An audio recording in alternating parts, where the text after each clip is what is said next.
الفلفلة المرقدة كتجي ساهلة وفي ساعة كتوجد. من بعد ما سلقتها واحد شوية في الماء طايب ماشي بزاف، تندير شوية الملحة في القرعة اللي غنرقد فيها، نستفها بشكل طولي باش كتجينا ساهلة إلا بغينا نجبدوها.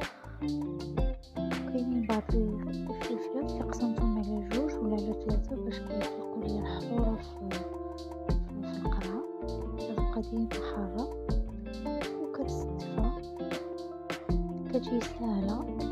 بعض المرات كنساو ومكنلوحوش، كنزيدو طاجين ولا المرقة ديالنا بالفلفلة وحتى لآخر لحظة كنحتاجوها.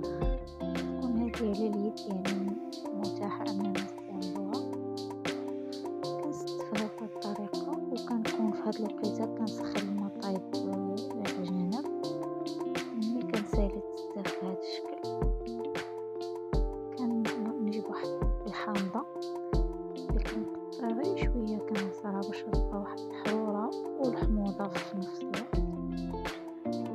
كنحتاج غير طريفات كنزوق بيهم وفي نفس الوقت كيعطيوني الحموضة.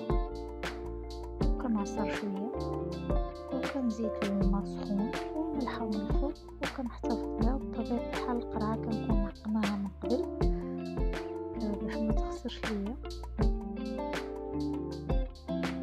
كما كتشوف انا ضفت الملحة وغنضيف الماء اللي تيكون طايب يعني غليان مزيان.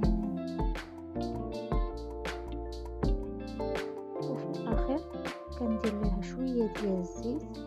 هذاك الزيت بحال حماية انها ما كتغملش. الزيت ما كيخليش ان الحاجة تغمل من الفوق، تيبقى داير ليها بحال الحماية.